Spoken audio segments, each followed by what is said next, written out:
주님의 말씀입니다. 경청하십시오. 천사가 이르되 마리아여 무서워하지 말라. 내가 하나님께 은혜를 입었느니라. 보라, 내가 잉태하여 아들을 낳으리니 그 이름을 예수라 하라. 아멘. 오늘 말씀 가운데 사도신경 강해입니다. 오늘 사도신경 강해, 사도신경의 한 부분, 방금 읽어드린 본문의 말씀을 기초로 한 신앙의 고백. 그는 성령으로 잉태되어 동정녀 마리아에게서 나시고, 이 부분에 대해서 함께 살피도록 하겠습니다. 옛말에 신발과 친구와 마누라는 오래될수록 편안하다, 이런 말이 있습니다. 뭐라고요?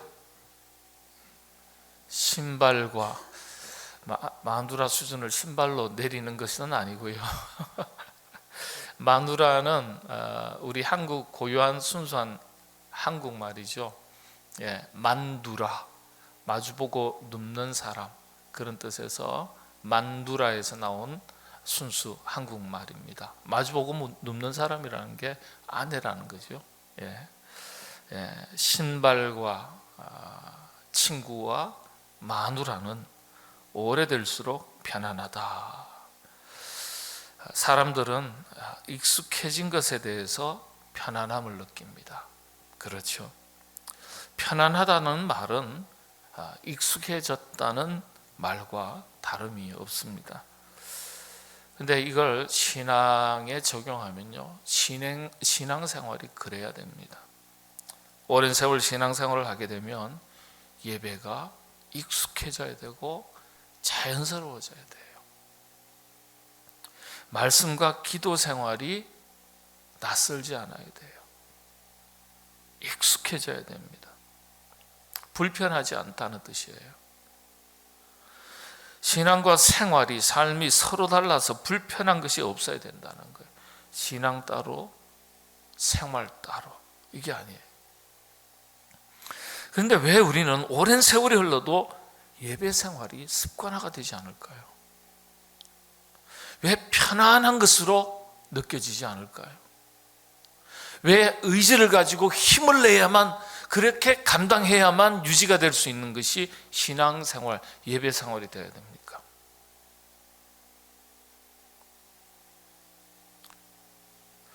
그렇게 10년, 20년, 30년 이어져 왔다면 예배가 너무 자연스러운 것이 되어야 되는데, 여전히 적응이 되지 않고, 여전히 무엇인가 불편하고, 여전히 의지를 가지고 힘을 내야만 참여할 수 있는 예배 생활이라면, 유지할 수 있는 예배 생활이라면, 이 우리 삶 속에 예배 생활이 녹아나 있지 않다는 뜻이에요. 목사님, 시간이 이렇게도 걸리고 저렇게도 걸리고 일이 이렇게도 걸리고 저렇게도 걸려서 내 예배 생활은 참 편안하고 좋은데요. 아니요, 그렇지 않아요. 정말 익숙하고 편안한 자리라면 즐겨 찾을 수 있어야 돼요.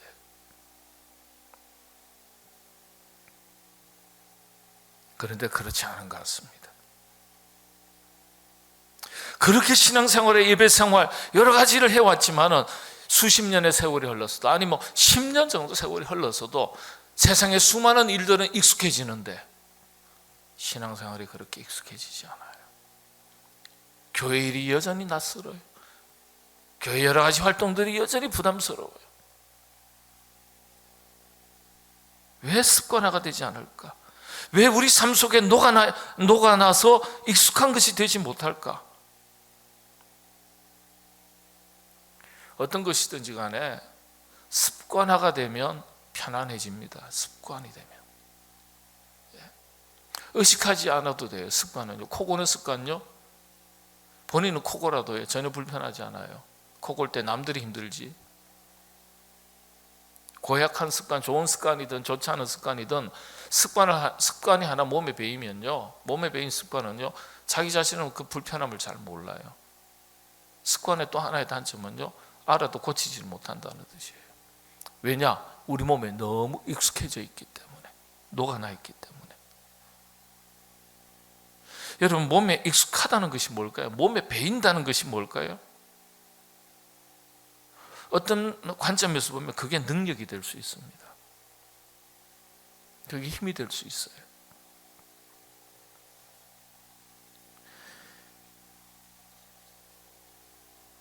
우리가 신앙생활 하면서 거룩한 습관을 얼마나 내가 잘 몸에 익숙할 정도로 습관화시켰나, 이건 한번 생각해 볼 일인 것 같습니다. 우리 목회자들 어디 가면요, 반드시 새벽 4시, 5시 되면 무조건 다 일어나요. 무조건이에요. 그래서 우리끼리 눈 뜨고 나서 아유, 직업병 직업병이라 그래요. 뭐 예외가 없습니다. 예외가 없어요. 4, 5시 되면 그냥 자동으로 일어나요. 몸이 그렇게 반응하는 거예요. 몸에 배어 있으니까. 여러분들 거룩한 습관을 잘 익히시게 되기를 바랍니다. 자, 여러분, 질문 하나 또 드리겠습니다. 하나님의 세계에 대해서 우리가 얼마나 알 수 있을까? 얼마나 이해하고 있을까? 하나님의 세계에 대해서 뭐 답은 간단하죠. 우리가 하나님의 세계를 어떻게 다 이해할 수 있겠습니까? 하나님의 세계는 신적인 영역이기 때문에 유한한 인간이 다 알 수는 없는 거예요. 하나님께서 우리에게 보여주시는 것만큼만 우리가 알 수 있는 거예요. 보여주셔도 다 알 수 없어요. 다 이해하지 못해요. 보여주셔도. 하나님께서 그러나 우리에게 보여주시는 것만큼 우리가 알 수 있는데 그걸 계시라고 말합니다. 하나님께서 우리 인간에게 하나님의 자신의 뜻을, 계획을, 여러 가지 역사를 보여주시는 것을 가리켜 자기 계시라고 말합니다. 그러나 하나님께서 보여주셔도, 들려주셔도 부분만 아는 것입니다. 부분적으로만 아는 거예요.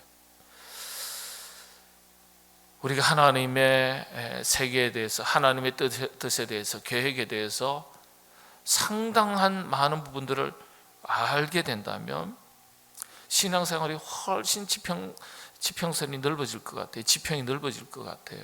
그런데 여러분, 때때로 하나님의 생각과 의도, 뜻을 모르기 때문에 스스로 신앙생활이 힘들어질 때가 분명히 있기는 합니다. 근데 자연스러운 거예요. 유한한 인간이 무한한 신에 하나님의 세계를 다 아는 것이 불가능한 일인데, 말씀드린 대로 가르쳐 주시고 보여주셔도 인간은 자기 세계에 갇혀서 자기의 키 높이만큼, 눈높이만큼 보고 듣고 느끼고 생각하기 때문에 그 이상을 보지도 못하고 듣지도 못하고 생각하지도 못하는 자기 한계가 다 있는 것입니다. 그럼에도 불구하고 부분적으로나마 우리가 우리의 한계를 뛰어넘을 수 있는 것이 있는데, 그게 바로 믿음이라는 거예요. 믿음. 그걸 뛰어넘을 수 있는 유일한 것이 믿음이에요. 그래서 믿음은 자기 한계를 뛰어넘을 수 있는 능력이 됩니다. 하나님의 세계는요, 지성이 아니라 영성으로 그래서 이해하는 것입니다. 지성이 아니에요. 그래서 호세아 선지자가 그런 얘기를 하죠. 이 호세아 선지자의 선포가 참 중요합니다. 우리가 하나님의 세계를, 하나님의 뜻을, 하나님의 계획을 우리가 어떻게 다 알겠냐? 아니요. 우리가 믿음의 눈으로 여호와 하나님을 구하고 찾고, 우리가 가진 힘을 가지고, 하나님께서 우리에게 주신 자원을 가지고 최선을 다해서 여호와를 알아가려고 노력하면 하나님의 뜻이 보이기 시작한다는 거예요. 깨닫기 시작한다는 거예요. 그래서 호세아 6장 3절에 보면 이런 말씀이 있습니다. 우리가 여호와를 알자, 힘써 여호와를 알자. 그의 나타나시면 새벽 빛같이 어김없나니 비와 같이, 땅을 적시는 늦은 비와 같이 우리에게 임하시리라. 그러니까 하나님의 뜻과 계획이 우리가 다 궁극적으로는 다 알 수는 없지만은, 그러나 하나님께서 우리에게 보여주고 싶으신 것, 들려주시고 싶은 것, 깨닫게 해주시고 싶은 것이 있는데, 우리가 여호와 하나님을 힘써 알아가면 알아갈수록, 노력하면 노력할수록 하나님께서 보여주시고 들려주시고 깨닫게 해 주시기를 원하시는 그만큼 그 수준을 우리가 알 수 있다는 거예요. 근데 우리가 노력하지 않기 때문에, 우리의 믿음이 그에 미치지 못하기 때문에 깨닫지 못한다는 거예요. 깨달을 수 있는 영역이 분명히 있는데도 불구하고, 알 수 있는 영역이 있는데도 불구하고, 그래서 믿음의 온도 차이가 있는 거예요. 어떤 분은요, 이것이 하나님의 뜻이로구나, 이것이 하나님의 계획이었구나, 그 속에 하나님께서 우리를 향하신, 나를 향하신 그런 깊으신 뜻이 있었구나, 이것이 하나님의 뜻이구나, 이렇게 고백하는 분도 있는가 하면, 이게 뭐야, 세상 돌아가는 일 중에 하나지, 전혀 영적인 깨달음과 자각이 없어요. 우리가 여호와를 알자, 힘써 여호와를 알자. 호세아 선지자가 이스라엘 백성들에게 그 예레미야 선지자와 이사야 선지자가 했던 말하고 똑같은 수준이에요. 이 백성이 여호와를 아는 지식이 없어 망하는도다. 하나님을 알아가는 지식이 없어 망한다는 거예요. 망한다는 거예요. 여러분들, 이 말씀을 거꾸로 하면요,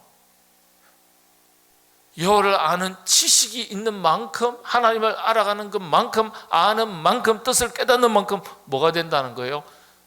망하는 게 아니라 흥한다는 거예요. 흥한다.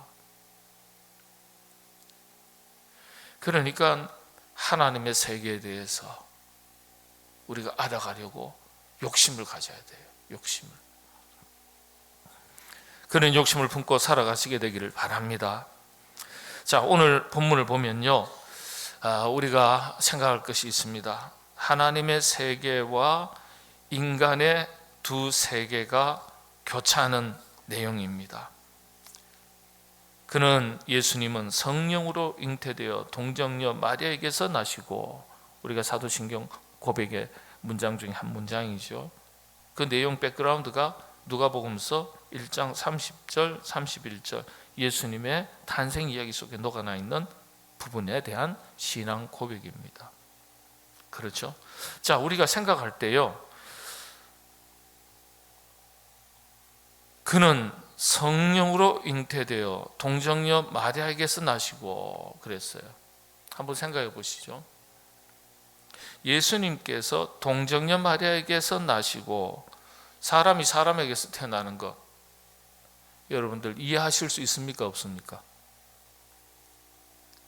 사람이 사람에게서 태어난 건 자연스러운 것이고 충분히 이해가 되는 거예요. 그래서 예수님께서 동정녀, 어쨌든 간에 동정녀 마리아에게서 나시고 사람이 사람에게서 나시고 그랬어요.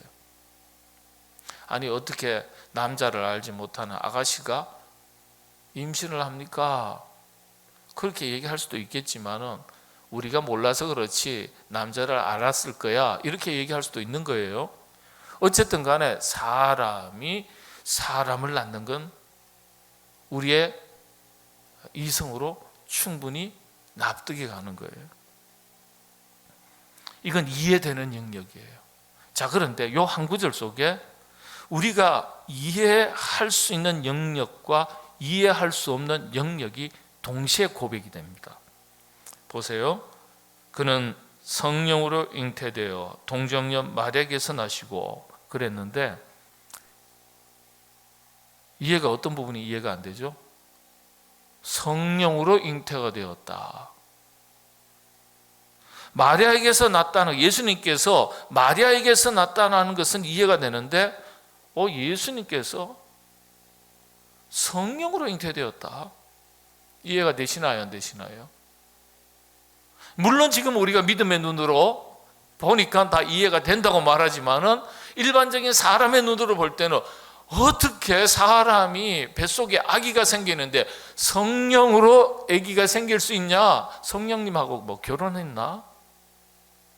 모르는 사람은 그렇게 얘기할 수 있겠죠. 성령으로 인해서 잉태가 되었다. 이건 이해하기 어려운 영역입니다. 자, 여기에 당시에, 그 초대교회 당시에 심각하게 문제가 됐던 두 논쟁이 여기에 녹아나 있는 거예요. 그 논쟁을 해결하기 위한 명확한 신앙 고백, 교리가 담긴 겁니다. 그 당시에는요, 예수님은 참 인간이시고 참 하나님이신데 이 둘 다 우리는 인정하는 거예요. 예수님의 인성과 예수님의 신성을 두 가지 다 인정해야 하는 거예요. 예수님은 참 인간이시고 참 신이세요. 그런데 초대교회 때는 이게 두 가지 다 인정하지 않고 어느 한쪽에서는 예수님의 인성은 인정하되 신성은 부정합니다. 예. 또 한쪽에서는요, 예수님의 신성은 인정하지만은 예수님의 인성은 부정합니다. 이 두 가지 이단들이 초대교회 당시에 상당히 보편화되어 있었습니다. 왜 그럴까요? 예수님, 우리 눈앞에 있었던 예수님의 그 모습을 보니까 인간인 것은 확실히 알겠어요. 그런데 전지전능하신 하나님의 아들이시며 신이라는 것은 어떻게 인간이 신이 될 수 있지? 이렇게 생각하는 거예요. 물리적인 육체를 가지신 예수님을 인간으로 받고 인간으로 이해하는 것은 쉽지만은 신이라고 하는 것은 인정하기가 어려웠던 거예요. 그러니까 인성은 인정하되 신성을 부정하는 거예요. 그런데 무슨 소리냐? 예수님은 참으로 살아계신 하나님의 아들이시다. 신성을 인정을 해요. 그런데 그러면 우리 눈앞에 보이는 인간 예수는 어떻게 설명할 거냐? 그건 그냥 하나의 우리 인간의 모습으로 하나의 형상으로 가짜로 보이는 환상과도 같은 존재다. 인간은 아니시다. 인간으로 마치 보이시는 것이다. 이걸 가현설이라 그럽니다. 가현설, 가짜로 나타났다. 그래서 초대교회 때는요, 이 두 그룹으로는 많이 나눠져 있었어요. 그런 부분에 대해서 이 사도 바울이, 그리고 12사도들이 복음서를 통해서 여러 가지 서신서를 통해서 끊임없이 동일하게 증거하는 것이 무엇이냐? 예수님은 참된 인간이시며 참된 하나님이시다. 이걸 당시에 어지러웠던 초대교회 당시에 잘못 믿는 많은 그리스도인들에게 확실하게 교육시키고 반복해서 고백하도록 만들어서 신앙생활에 문제가 없도록 할 필요가 있었던 거예요. 그래서 사도신경을 뭐라 그랬죠? 교리서라 그랬어요. 교리에 대한 고백이라 그랬어요. 이 사도신경을 확대 해석하면 웨스트민스터 신앙 고백이 나와요. 요리문답서가 나와요. 하나하나 질문과 대답 굉장히 많거든요. 그건요. 여러분 옛날에 세례받기 전에 뭐 하죠?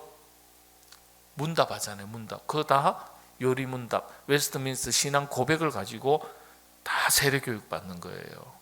이 사도신경을 확대하는 거예요. 세부적으로. 그래서 이 두 가지가 다 믿어져야 되는 거예요.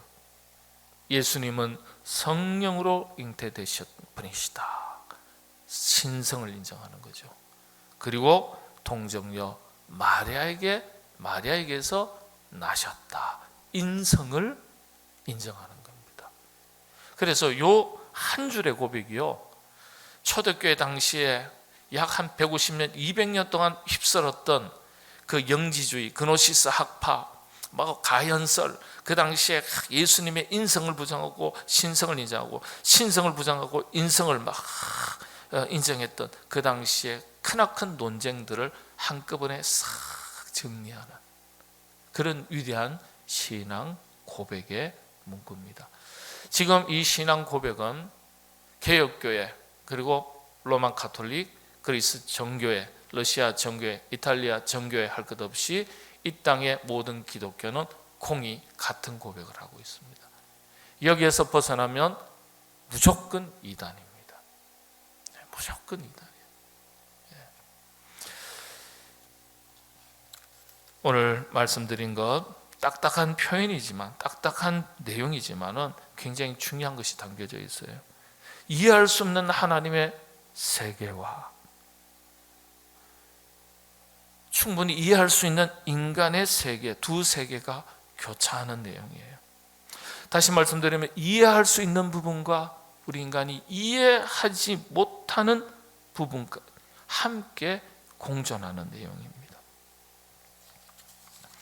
근데 이것을 우리가 우리의 신앙생활, 우리의 육신의 삶, 세상의 삶으로 확대하면요, 우리 인간에게는 세상의 모든 일이 그렇습니다. 이해할 수 있는 영역과 이해할 수 없는 영역이 있습니다. 그런데 확실한 것은 살아계신 하나님에 대한 신앙이 있다면요, 이 모든 두 영역 역시 하나님의 영역 안에 있음을 믿고 고백하는 것이 진짜 살아있는 신앙 고백이라는 것입니다.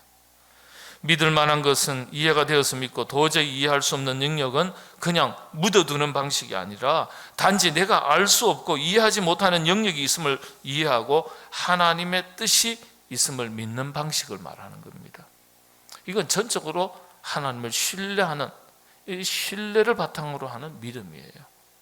내가 다 이해하지는 못하지만 그럼에도 불구하고 살아계신 하나님의 뜻이 있고 계획이 있다는 거예요. 이걸 믿는 방법. 전적으로 신뢰하지 않으면 이런 믿음이 생기기가 어려워요.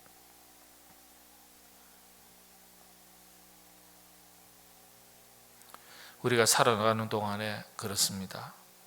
하나님의 백성들은 도저히 이해할 수 없는 일들을 만날 때가 있어요. 그런 이해할 수 없는 일들이 우리 자신에게 닥쳐도, 가정에 닥쳐도, 우리 자녀들에게 생겨도 여전히 하나님의 선하신 뜻이 있음을 믿어야 합니다. 그게 믿음이에요. 내가 다 이해할 수 없어요. 그럼에도 불구하고 여전히 하나님의 뜻이 있고 계획이 있음을 믿으셔야 되는 거예요. 말씀드렸지 않습니까? 인성에 대한 부분은 우리가 충분히 이해할 수 있는 영역이지만 신성에 대한 부분은 우리가 충분히 이해할 수 없는 영역이에요. 그런데 두 가지 다 믿어야 된다고, 신성과 인성 두 가지 다 믿고 고백해야 된다고 사도신경을 통해서 분명히 우리에게 가르쳐주고 있습니다. 이게 우리의 삶의 영역으로 확대가 되면 내가 이해할 수 있는 삶의 자리도 있지만 도저히 이해할 수 없는 내 삶의 내용들도 있을 수 있는 거예요. 그런 일들이 닥칠 수가 있는 일이. 그럼에도 불구하고 이 모든 것은 하나님의 영역 안에 있음을 믿고 하나님의 선하신 뜻이 있음을 믿고 그렇게 고백하는 것이 우리의 믿음입니다. 우리가 인식하고 우리가 경험하는 것이 전부가 아닌 것을 깨달아야 돼요.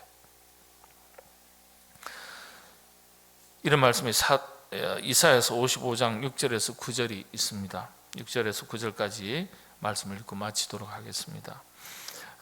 우리 같이 한번 읽어보겠습니다. 시작합니다. 너희는 여호와를 만날 만한 때에 찾으라. 가까이 계실 때에 그를 부르라. 악인은 그의 길을, 불의한 자는 그의 생각을 버리고 여호와께로 돌아오라. 그리하면 그가 긍휼히 여기시리라. 우리 하나님께로 돌아오라. 그가 너그럽게 용서하시리라. 자, 그 다음 8절부터가 참 중요합니다. 이게 우리가 가져야 될 신앙 고백이라는 거예요. 하나님의 세계, 우리가 하나님을 믿는 믿음의 백성으로서 이해할 수 있는 세상의 일들도 있고 이해할 수 없는 세상의 일들이 있고 하나님의 역사 속에서도 이해할 수 있는 하나님의 역사가 있고 이해할 수 없는 하나님의 역사가 있는 거예요. 그런데 이보다 더 중요한 게 있다는 거예요. 자, 8절 같이 읽습니다. 이는 내 생각이 너희의 생각과 다르며 내 길은 너희의 길과 다름이니라. 여호와의 말씀이니라. 이는 하늘이 땅보다 높음같이 내 길은 너희의 길보다 높으며 내 생각은 너희의 생각보다 높음이니라. 네, 아멘. 그러니까 우리가 생각하는 것 너머에 선하신 하나님의 뜻이 있다는 거예요. 내가 다만 다 알지 못하고 이해하지 못하는 것일 뿐이라는 거예요. 그래서 우리가 실망치 않을 것은 어떤 시련이 찾아오고 역경이 찾아오고 어려운 일이 생겨도 믿음의 끈을 놓치지 않고 하나님을 향한 우리의 신뢰가 흔들리지 않으면 하나님은 반드시 그 너머에서 우리의 삶을 선하신 길로 예비해 두시고 인도해 주실 계획이 있으시다는 것을 여러분이 믿으셔야 합니다. 믿으셔야 돼요. 그래서 저는 이렇게 마음으로 생각을 합니다. 그는 성령으로 잉태되어 동정녀 마리아에게서 나시고, 우리가 늘 반복해서 읽는 짧은 구절이지만 내가 이해할 수 없는 영역도 있지만 내가 이해할 수 있는 영역도 있고 내가 이해할 수 없는 영역도 있지만 하나님은 그 모든 것 너머에 선하신 하나님의 계획이 있으시다. 이 모든 것이 하나님의 영역 안에 있는 것이다. 여러분들 이런 믿음을 가지시고 살아가시는 순간순간 이해할 수 없고 받아들일 수도 없고 용납할 수도 없고 억울하고 원통하고 지치고 힘드는 어떤 일이 있을지라도 여러분 선하신 하나님의 특별하신 계획이 있음을 믿고 힘내시고 그렇게 살아가시게 되기를 바랍니다.